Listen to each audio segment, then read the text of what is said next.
주의 이름 높이며 주를 찬양하나이다.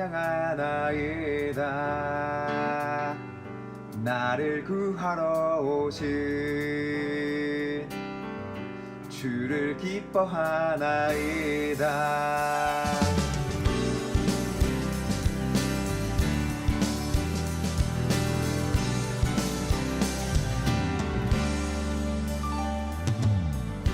주의 이름 높이며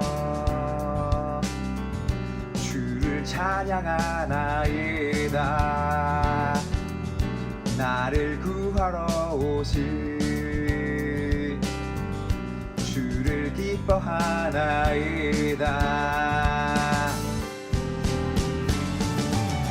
하늘 영광 버리고 이 땅 위에 십자가를 지시고 죄사했네.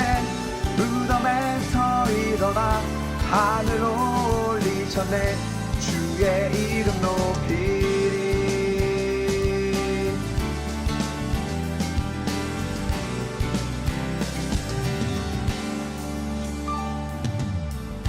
주의 이름 높이며 주를 찬양하나이다.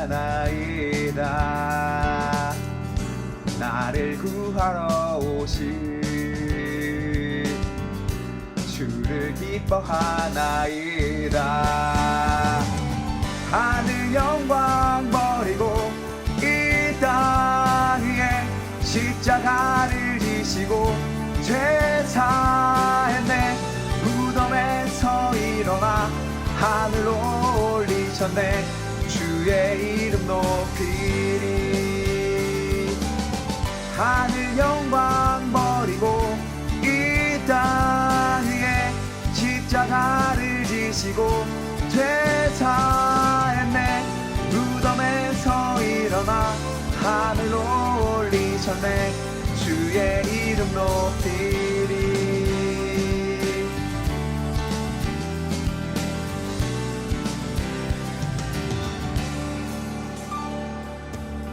하늘 영광 버리고 이 땅 위에 십자가를 지시고 죄사했네. 무덤에서 일어나 하늘로 올리셨네. 주의 이름 높이리. 하늘 영광 버리고 이 땅 위에 십자가를 지시고 죄사했네. 무덤에서 일어나 하늘로 올리셨네. 주의 이름 높이리.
주의 나라가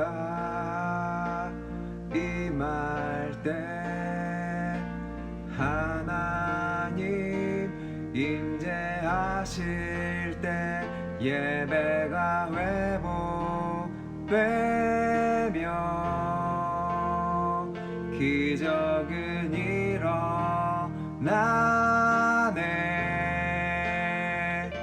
전능하신 주 영원하신 능력의 통치자 자유가 선포되어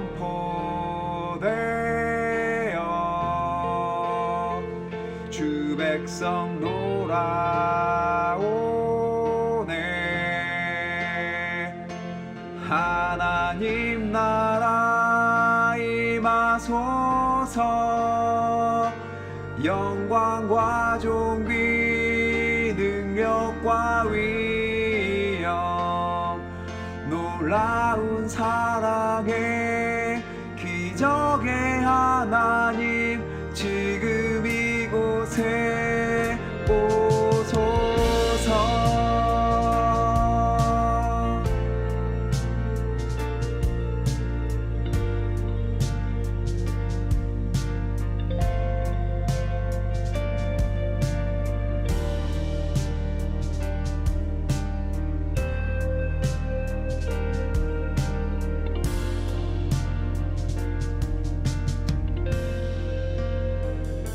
주의 나라가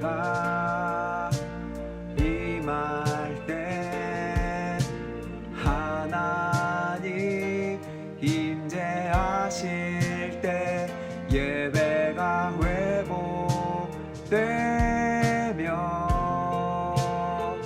기적은 일어나네.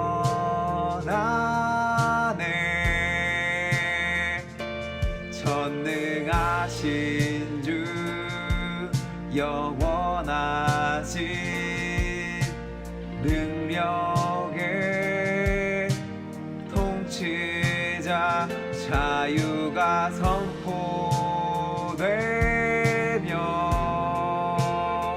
주 백성 돌아오네.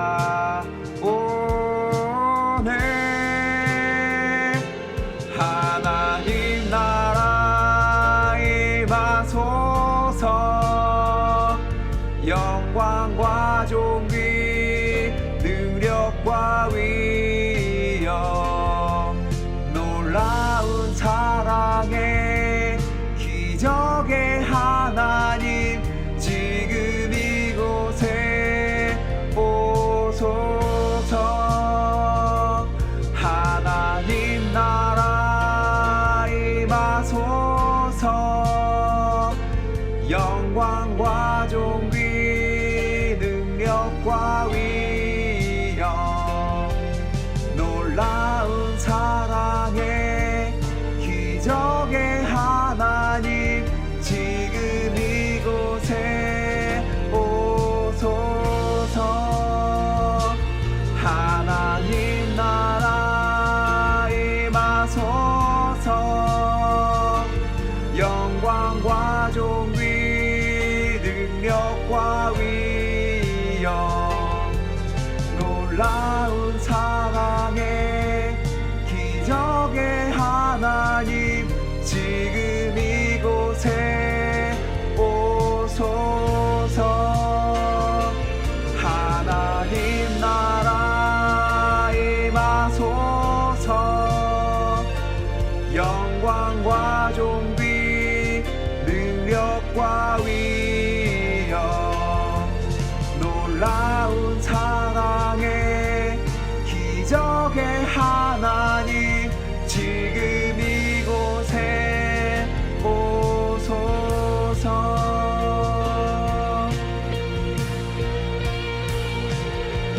주 높고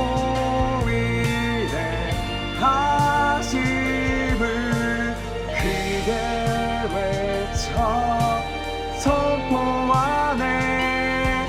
만왕의 왕 주 하나님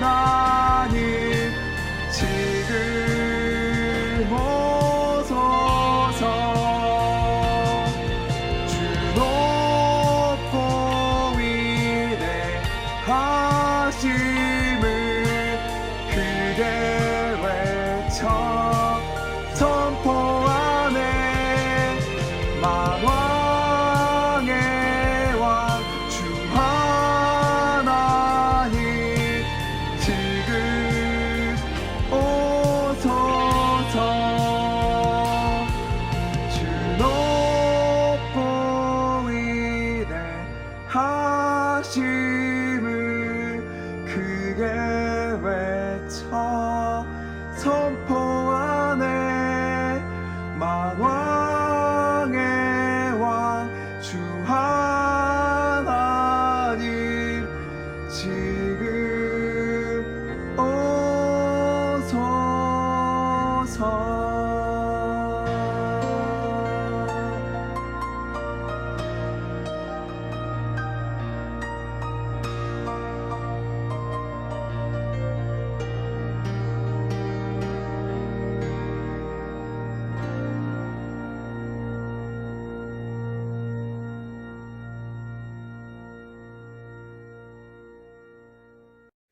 사도신경으로 예배 시작하겠습니다. 나는 전능하신 아버지 하나님 천지의 창조주를 믿습니다. 나는 그의 유일하신 아들 우리 주 예수 그리스도를 믿습니다. 그는 성령으로 잉태되어 동정녀 마리아에게서 나시고 본디오 빌라도에게 고난을 받아 십자가에 못 박혀 죽으시고 장사된 지 사흘 만에 죽은 자 가운데서 다시 살아나셨으며 하늘에 오르시어 전능하신 아버지 하나님 우편에 앉아 계시다가 거기로부터 살아있는 자와 죽은 자를 심판하러 오십니다. 나는 성령을 믿으며 거룩한 공교회와 성도의 교제와 죄를 용서받는 것과 몸의 부활과 영생을 믿습니다. 아멘. 오늘 함께 보실 하나님의 말씀은 다니엘 2장 44절입니다. 이 여러 왕들의 시대에 하늘의 하나님이 한 나라를 세우시리니 이것은 영원히 망하지도 아니할 것이요 그 국권이 다른 백성에게로 돌아가지도 아니할 것이요 도리어 이 모든 나라를 쳐서 멸망시키고 영원히 설 것이라. 아멘. 오늘 본문 말씀은 다니엘서라는 책의 한 구절이에요. 여기 나오는 다니엘이라는 사람에 대해서 간략하게 설명을 하자면 유다 왕국 사람이었고 포로였습니다.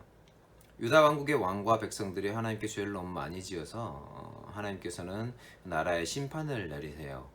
바벨론 제국으로부터 침략을 받게 하시죠. 그렇게 침략을 받으면서 중간중간에 귀족들이 포로로 끌려갑니다. 다니엘도 그 끌려간 포로들 중에 한 명이었어요.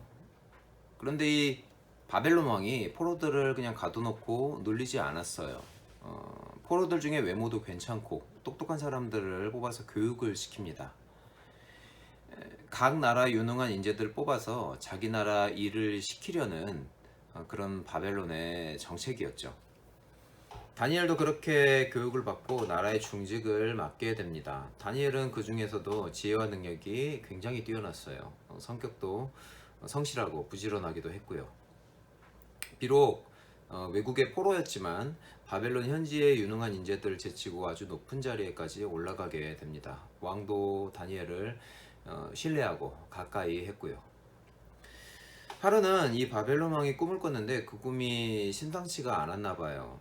왕은 그 꿈이 그냥 꿈이 아니고 어떤 중요한 의미를 가지고 있는 그런 꿈이라고 확신을 했어요. 그 꿈의 의미를 꼭 알아내고 싶었고요.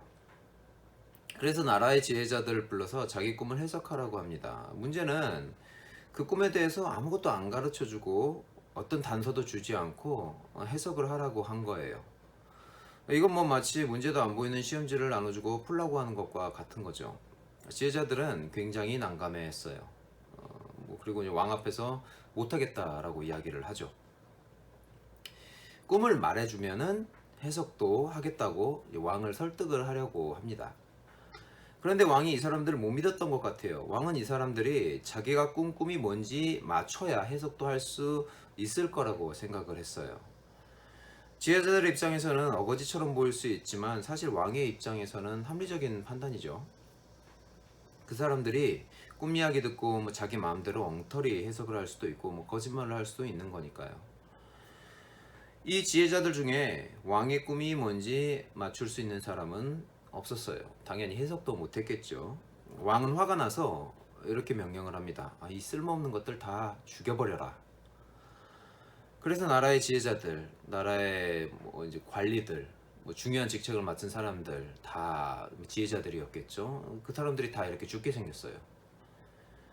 여기서 다니엘이 왕 앞에 나타납니다. 다니엘은 기도를 통해서 하나님께 계시와 지혜를 받았습니다. 그래서 왕이 꾼 꿈을 정확하게 맞추고 해석까지 하게 됩니다. 왕이 꾼 꿈은 이거였어요. 왕 앞에 큰 신상이 있는데 머리는 금으로 되어 있고 가슴과 팔 부분은 은, 배에서 허벅지까지는 놋, 종아리는 이제 쇠와 진흙으로 되어 있는 신상이었어요. 돌이 하나 굴러와서 그 신상을 쳐서 부서뜨려요. 그리고 그 돌은 온 세상에 가득한 산이 됩니다. 그 꿈은 확실한 의미가 있는 꿈이었어요. 그 꿈은 당시의 시점에서 앞으로 다가올 미래에 대한 예언이었습니다. 신상의 몸 부분은 지금 있는 왕의 나라 바벨론과 앞으로 일어날 나라에 대한 상징이었어요.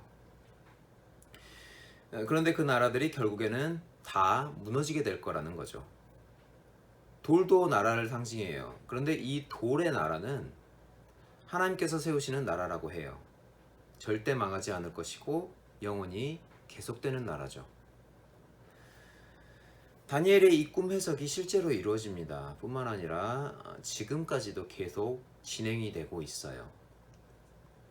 오늘 본문에 나온 왕의 나라 바벨론은 당시 그 어떤 나라도 대적할 수 없을 만큼 강력한 제국이었지만 페르시아라는 나라에 의해서 망합니다. 성경에는 바사라고 나와 있는 나라예요. 당연히 페르시아도 어마어마한 강국이었겠죠.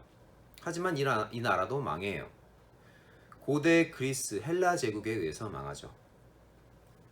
헬라 제국도 그렇게 오래 가진 않았어요. 그 다음에는 로마 제국이 일어납니다.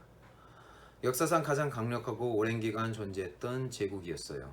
하지만 로마 역시 서서히 힘을 잃어가다가 동서로 나눠지고 멸망했습니다.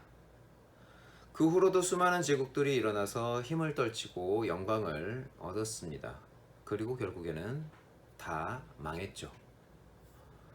아무리 군사적으로 강력하고 문화적으로 뛰어난 나라라고 할지라도 세상의 나라는 절대 영원할 수 없습니다. 사람이 세운 나라이기 때문이에요. 유한하고 연약한 사람이 세운 나라는 언젠가는 힘을 잃고 망하게 돼 있습니다.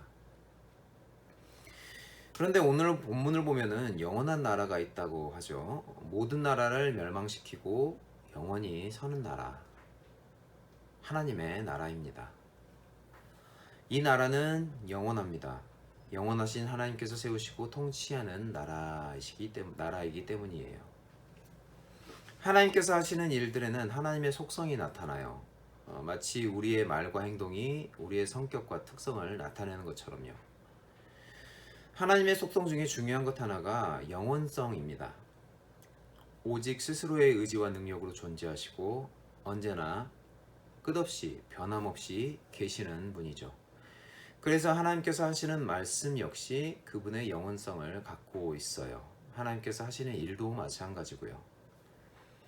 하나님께서 세우신 나라 역시 그분의 속성에 따라 멸망하지 않고 영원히 서게 되는 것입니다.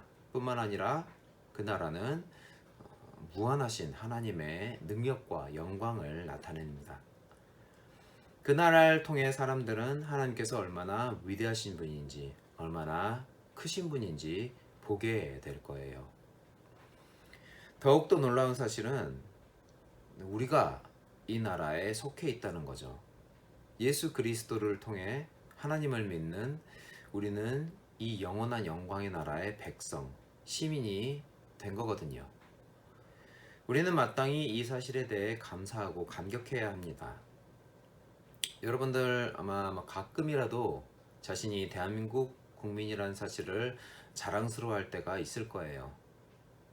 신문이나 뉴스에서 우리나라가 뭔가 대단한 업적을 이룰 때, 손흥민 같은 운동선수가 경기에서 대단한 활약을 할 때, BTS 같은 가수가 빌보드에서 1위를 할 때, 이럴 때 애국심 생길 때가 있죠. 요즘 말로 국뽕에 취할 때가 있는 거예요. 그런데 이런 세상의 자랑과 영광은 지나가는 거예요. 아무리 대단한 업적이라도 언젠가는 그 빛이 변하고 잊혀지기 마련이에요. 역사 속의 강력한 제국들이 결국에는 다 망한 것처럼요. 그 나라들 그 시대에는 영원할 것 같았어요. 그런데 지금은 그 대단한 영광의 흔적을 지키는 것도 찾는 것도 버겁습니다. 역사에 관심 있는 사람이 아니면 그 나라들에 대해서 그다지 신경을 쓰지 않죠. 잘 알지 못할 수도 있고요. 그런데 우리가 속한 하나님의 나라는 영원합니다. 그 영광과 능력도 변함이 없고요. 약해지지 않습니다. 이 세상 나라처럼 정치, 경제, 안보 문제에 대한 불안도 없어요. 부정부패나 사회 부조리도 없고요. 어떤 외부의 공격이나 침략, 어려움에도 흔들리지 않고 무너지지 않습니다. 우리 하나님의 나라는 영원히 안전하고 강력하고 영광스러운 나라입니다. 하나님께서는 친히 그 나라를 세워가십니다. 지금도 세워가고 계시고요. 앞으로도 계속 채워 가실 거예요. 하나님께서 그렇게 하시겠다고 말씀하셨고 약속하셨기 때문이죠. 지금 하나님의 백성인 우리는 항상 그 영원한 나라에 대한 믿음과 소망을 갖고 살아야 합니다. 비록 지금 그 나라가 눈에 보이지는 않지만 항상 그 나라를 꿈꾸면서 살아야 하는 거죠. 그 나라에 대한 소망이 있으면 우리는 세상이 좀 어렵고 힘들더라도 잘 극복할 수 있습니다. 이 세상이 영원하지 않은 것처럼 이 세상의 고통도 영원하지 않고 언젠가는 끝납니다. 우리도 언젠가 이 세상을 떠나게 될 거예요. 그때 우리가 끝까지 믿음을 잃지 않는다면 우리는 영원한 하나님의 나라에서 행복하고 풍요롭게 살게 될 것입니다. 우리 공동체 여러분들이 이 소망을 잃지 않고 살기를 바랍니다. 항상 우리가 속해 있는 나라가 어떤 곳인지 잘 기억하고 그 나라를 자랑스럽게 생각할 수 있기를 바랍니다. 이 시간 우리 말씀을 적용하여 기도하는 시간 갖겠습니다. 사랑과 은혜가 풍성하신 하나님 아버지, 주님께서 우리를 사랑하시고 택하셔서 우리를 영원한 하나님의 나라, 영광의 왕국으로 백성으로 삼아주심에 감사드립니다. 우리가 항상 이 하나님의 나라에 대한 소망을 잃지 않게 하여 주시옵소서. 그 나라에 대한 소망으로 이 세상을 이겨낼 수 있게 하여 주시옵시고, 그 나라에 대한 소망으로 우리가 끝까지 믿음 붙들고 하나님의 나라와 같이 흔들리지 않는 주의 백성 되게 하여 주시옵소서.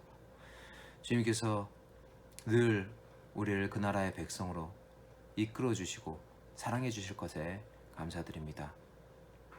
감사드리며 이 모든 말씀 살아계신 예수님의 이름으로 기도드립니다. 아멘.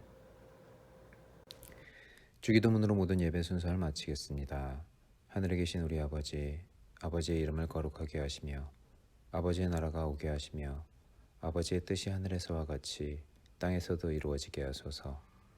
오늘 우리에게 일용할 양식을 주시고 우리가 우리에게 잘못한 사람을 용서한 것 같이 우리의 죄를 용서하여 주시고 우리를 시험에 빠지지 않게 하시고 악에서 구하소서. 나라와 권능과 영광이 영원히 아버지의 것입니다. 아멘.